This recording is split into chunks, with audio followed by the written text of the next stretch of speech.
দক্ষিণ এশিয়ার ভূরাজনৈতিক মানচিত্রে আবারও দেখা দিয়েছে টানটান উত্তেজনা। একদিকে পাকিস্তানের হুমকি, ভারতের দিকে তাক করে রাখা হয়েছে ১২০টি পারমাণবিক অস্ত্র। অন্যদিকে ভারতের নীরব অথচ ভয়াবহ কৌশল, সিন্ধুর পানি বন্ধ করে পাকিস্তানকে মরুভূমি বানানোর পরিকল্পনা। দুই দেশের এমন পারস্পরিক হুমকির মাঝে এখন সবার চোখ আরেক পরাশক্তি চীনের দিকে। বন্ধু পাকিস্তানের জন্য চীন কি করবে?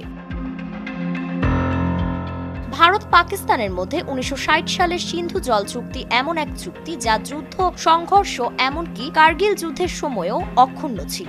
এত বছর ধরে জল নিয়ে কূটনৈতিক কাড়াকাড়ি থাকলেও পানি সরবরাহ বন্ধ করার কথা ভাবেনি ভারত। কিন্তু এবার পেহেলগামে সন্ত্রাসী হামলার পর সিন্ধু চুক্তি বাতিল করেছে ভারত। ভারতের পরিকল্পনা সিন্ধু অববাহিকার পানি থামিয়ে পাকিস্তানের কৃষি নির্ভর অর্থনীতিকে ধ্বংস করা। তবে শুধু এতেই থেমে থাকেনি তারা, ঝিলম নদীর অতিরিক্ত পানি ছেড়ে দিয়েছে, যার ফলে পাকিস্তান নিয়ন্ত্রিত কাশ্মীরে হঠাৎ বন্যা দেখা দিয়েছে।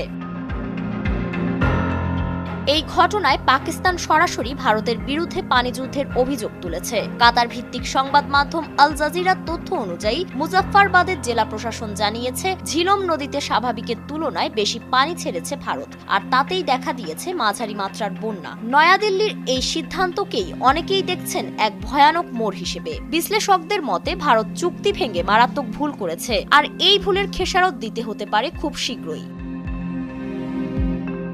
কারণ ভারতের জল অস্ত্র ব্যবহার চুপ করে দেখবে না চীন। পাকিস্তান যেখানে ভারতের ভাটিতে, ভারতও কিন্তু চীনেরই ভাটিতে। সিন্ধু নদের উৎপত্তি তিব্বতে, যেটি চীনেরই ভূখণ্ড, আর ব্রহ্মপুত্র নদীর একটি অংশ যা ভারতের সেভেন সিস্টার্স অঞ্চলের প্রাণ, সেই নদীরও উজান রয়েছে চীনে। অর্থাৎ ভারতের যদি অধিকার থাকে ভাটিতে পানি আটকে পাকিস্তানকে কষ্ট দেওয়ার, তাহলে চীনেরও অধিকার রয়েছে ভারতের জন্য ঠিক একই কাজ করার। আর এমনটা চীন এর আগেও করেছে। ২০১৬ সালে পাকিস্তানের মিত্র হিসেবে চীন ব্রহ্মপুত্র নদের উপর তার অংশের পানি আটকে দিয়েছিল, আর তাতেই মাথায় হাত পড়েছিল ভারতের। এবার তো পরিস্থিতি আরো জটিল, কারণ ভারতের সাম্প্রতিক পদক্ষেপ চীনকে দিয়েছে এক শক্তিশালী যুক্তির জায়গা। ভারত যদি সিন্ধু চুক্তি লঙ্ঘন করতে পারে, চীন কেন পারবে না?